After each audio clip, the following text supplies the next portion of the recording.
7 and welcome back to some more Sims for Create a Sim, when obviously this series going on right now is my D&D creations trying to be recreated in Sims 4.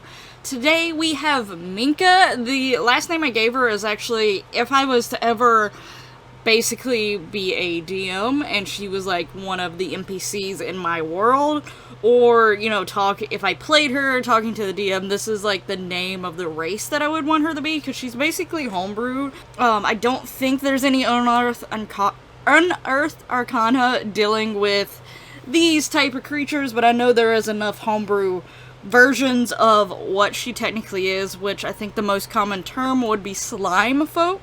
So there are slimes in D&D, they're an official thing, but they are more of enemies for players and stuff like that, and some are not so bad to deal with, and other ones are. There's one of the most common ones is the gelatinous cube, but they don't necessarily have a fully normal working intelligence system.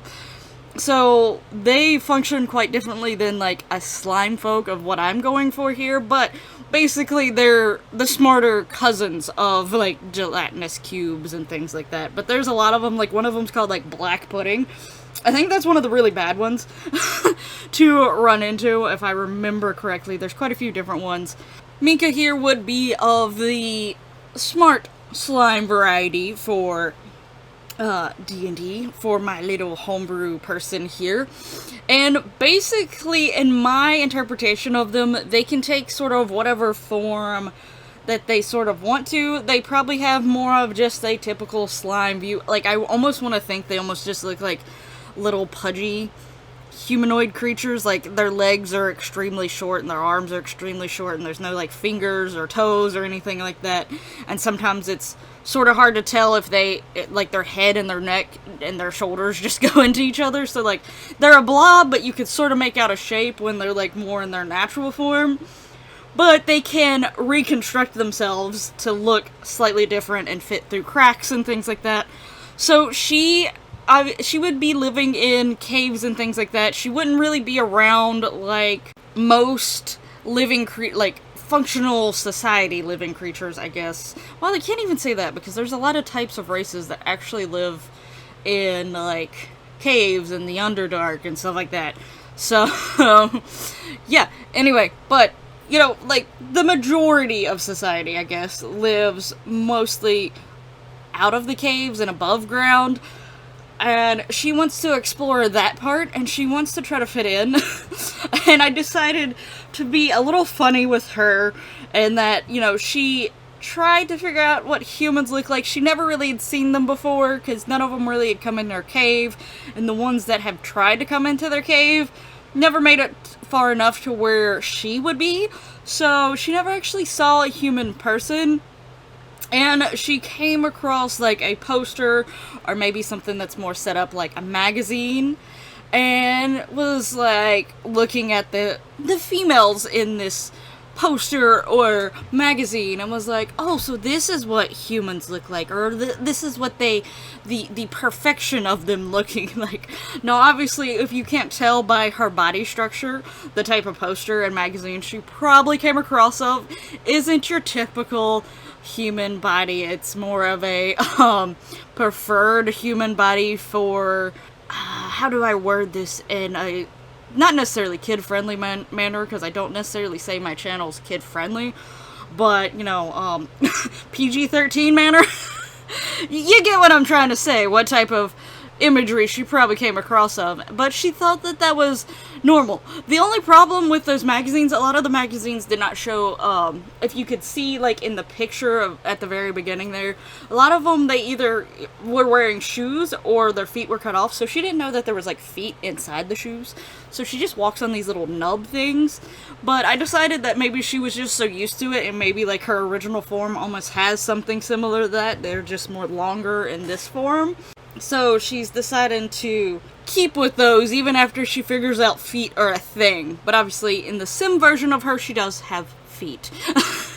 But eventually she makes her way, she gets herself some clothes, like some human clothes, and makes her way to sort of start traveling she, in D&D world, she was going to be a Soul Knife rogue and the Fathomless Warlock. The Fathomless Warlock is supposed to be more water related. I'm going to make it more like goo slime related. I like slightly flavor it just a little bit differently, but using that situation.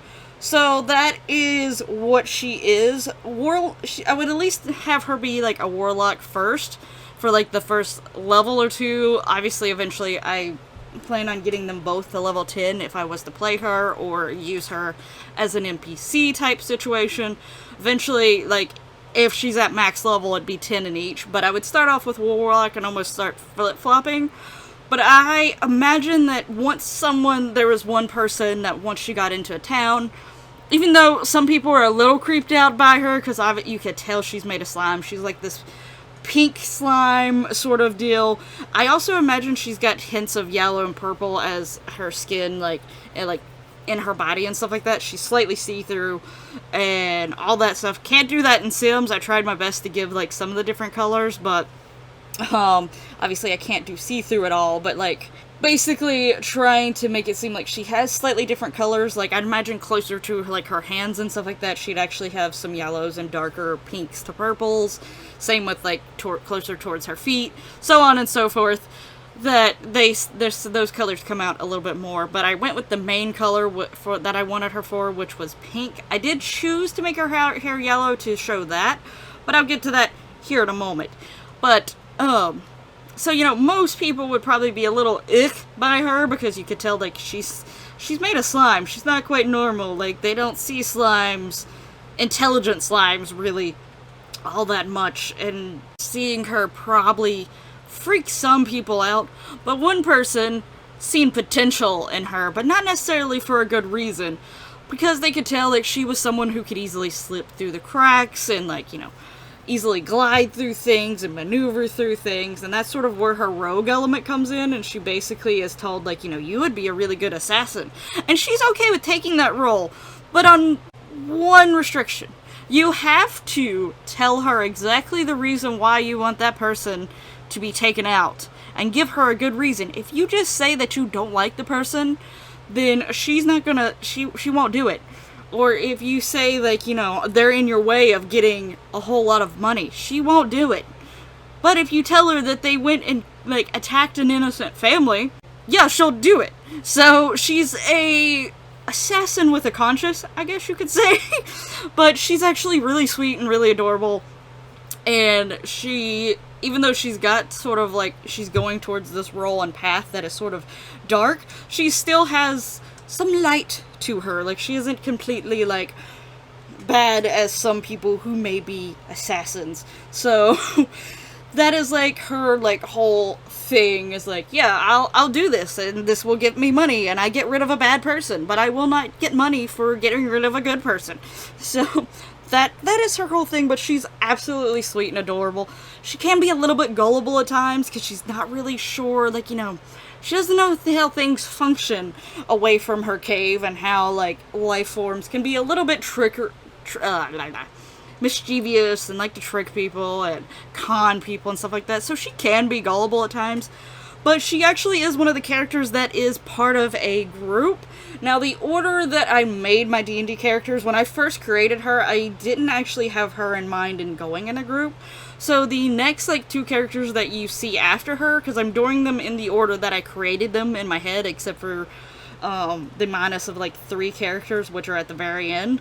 But with the majority of them, they're in the order that I created them, and if I decided to put them in a group after the fact, then they're not necessarily all together with their group. This is one of them. The next 2 characters are not a part of the group she travels with, or she would travel with, so she is just a little offsetter from the rest of her, but she is part of a group. She meets up with the people, and they all sort of are like oddballs in the world, so they sort of connect through that means. But I honestly really love Minka. Obviously, if you've seen the drawing is a little bit more extreme, especially in the chest region, than I probably have the sim. The sim is still extreme, but it wouldn't let me go any more extreme than what it is.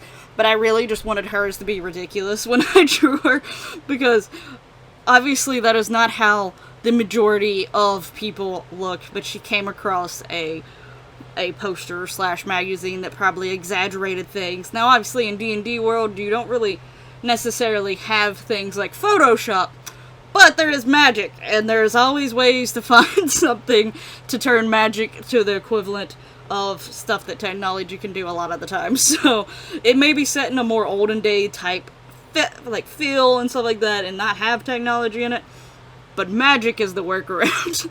So obviously, they probably use some magic to accentuate certain things and make them appear slightly bigger or different than they actually are, just to grab attention and get people to come to whatever event it is, or to buy the magazine or whatever. So that is her whole situation. Now with her hair, if you've seen her hair, it is like a long goo strand, and obviously she actually walks around and sort of drips goo and stuff like that in D&D, in my D&D version of her.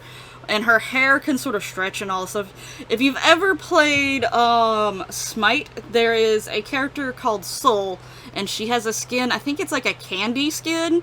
That hair, combined with Minna from Legend of Zelda Twilight Princess in her imp form's hair, add those two together, and that is the feel that I have for Minka's hair. It sort of can move and stretch, but it can also, and it looks gooey and flowy, but it also can stretch and grab things and stuff like that. So, that is sort of her hair, how it works. And I do want her hair, even in, the D&D form, to have a slightly different color. I never fully decided if I wanted her hair to be more of yellow or purple, but I definitely didn't want it to be necessarily the pink that was the same tone as her, most of her goo or slime that was for the rest of her body. But for Sims, you've probably seen me trying to add some purples and stuff like that in there, just to try to get that feel of both of them in there. But I ultimately decided it was looking a little weird, and I decided to go with just the yellow for the hair. And I gave her something that had a ponytail to it, just because the fact that it is a more structured hair, and it can elongate and sort of grab things. To me, for some reason, a ponytail gave that vibe more than just having the hair down. Plus, I just honestly really thought this hair looked super adorable on her, so ultimately, that is what I went with. But I can tell you, when it came to her clothes, I never really fully gave her clothes a full thought when it came to color-wise. So I do struggle a bit with her clothes. I go back and forth on things. I did decide that I wanted her top to at least be white. I wanted her to have some pretty normal, basic-looking clothes. Now, obviously, if you're an adventurer, usually things like armor or something like that, if you don't already have that, because, some races and stuff like that already have, an armor bonus to them, just because of the type of skin. A lot of times, the homebrew insect races, because they have an exoskeleton, they tend to already have sort of an armor bonus without actually wearing armor. So, yeah, there's those situations. But for her, she's slime. Things go through her. When talking about her to my boyfriend, sometimes we joke that sometimes if she isn't focusing enough, that sometimes maybe even a strap of her shirt or parts of her clothing might get stuck inside her. Oh, whoops, let me fix that. But, she even keeps her dagger inside of her leg. And she just reaches on in and pulls it out when she needs it. So, yeah, she's definitely an interesting character. She's very bubbly, very happy, very, cheerful, but she can do some mischievous things, even though she's not necessarily meaning to be mischievous. She's just trying to make a living, and she's just trying to understand things, but she's also very gullible, so sometimes she'll do things and not even fully realize the full aspect of what she's doing. Thankfully, when she gets in a group with people, that doesn't happen as much, because they're like, no, don't do that, Minka. They're just trying to trick you. So, luckily they got her back, but before then, not so much. Now, as for relating her to Sims when it comes to the aspirations and the traits and stuff, I did give her the Master Actress aspiration. I partially gave that to her because, honestly, I feel like once she got used to things, she really could take on different personas. But she's also, the whole thing is, she's a slime. She can sort of alter how she looks a little bit. Obviously, she probably can't make herself look extremely bigger. She can't make herself look like a giant or, a tiny little, insect or something, because she has somewhat of a mass. So, like, she can only slightly... She has limitations, but she still can change herself and alter herself. So, like, that's part of the reason why I decided to go with Master Actress. Also, if she really is going to be, like, in the assassin sort of feel with the rogue side of her, I definitely want her to be able to, like, you know, if she's going into a party and she has a target, she doesn't want that target knowing that she's coming after them until after. So it may take her a while, but eventually she does at least get good at it. She still only goes after the really bad people, but she gets good at it. So once it comes to her traits, once again, I am planning on putting a mod in. I didn't bother putting it in during, like, creating these Sims. One, I've been on and off creating them. I still actually... At the point of this voiceover, I still don't actually have all the Sims created. So, I'm still in the process of creating some of them. I'm really close. I only have like 4 left. So it's not like 4 or 3 left. So it's not even like I have a whole bunch of them left. But I've still been making the Sims throughout. And I have to record my Female Gaming Legacy Challenge and my Not So Berry at the same time. So that's one of the mods that I didn't want to just throw in there and forget that it's there and go record one of the other ones, and then all of a sudden people have 2 empty trait slots and, like, afraid that it might confuse the game or something. I don't know how that would fully work, but having to move it in and out, I didn't really want to worry about that too much, so I'm waiting. Plus, it's probably going to need updated by the time I actually go to use it for this, so, like, I know where to go find it. I have it pinned so that I can keep an eye on if it gets updated. But yeah, I'm planning on them having 5 traits if everything goes well, and her 5 traits will be cheerful, goofball, clumsy, slob, and outgoing. If it does not work at the time I go to record the little mini-series of putting all these Sims in the same household and see what happens, her main ones are going to be cheerful, goofball, and clumsy. Cheerful and goofball, that's just her personality. She's honestly sweet and adorable, silly. She likes to be sort of playful, like, that's just how she is. And clumsy because she is a slime. Like, easily I could see, I always sort of can see her just walking and randomly not realizing that she's like, if she's on, like, a second floor or, like, a balcony or something like that, and it's made out of wood, and there's, like, a slot or, like, a loose part or something, I can easily see her, like, starting to ooze through the holes and things like that. And the openings, so obviously she's gonna be a little bit clumsy. And as for Slob and Outgoing, she is a very talkative person, and Slob is just the fact how I was talking about in at least D&D. I would imagine that, you know, I was gonna go with, like, every once in a while she sort of drips and leaves slime behind. So that is part of what will be the slob for her. I don't necessarily see her as, like, leaving messes around, but that is one thing that, one, I don't think many of my Sims are going to end up having that trait, and I want a bunch of different traits to try to be represented, if possible, if it makes sense for the character in some sort of way, but also it did sort of make sense to try to include the fact that technically she leaves slime droplets behind, and she is making a mess, but she's not necessarily purposely meaning to. Now in Sims, it's just going to make her purposely sort of leave these messes because she doesn't want to clean them up or whatever. But, you know, you get the point. It's the closest thing I can get to doing that. But anyway, let me know what you think of Minka down in the comments below. I hope you love her, or at least like her. I honestly love her. Like, I think she turned out really adorable. And I have always loved her since the creation of the D&D version of her. I think she's super, like, funny and cute. But let me know your thoughts on her down in the comments below. Let me know who is your favorite so far, just like always. Is one of your previous favorites still your favorite? Is Minka potentially taken their place? Make sure you're subscribed. Hit the little notification bell, you know, all that lovely YouTube goodiness for future episodes of the series, as well as the D&D Mansion build that is going alongside this, and other things here on the channel. Thank you so much for watching. I hope you've enjoyed it, and I hope to see you in the next one. But until then, bye-bye!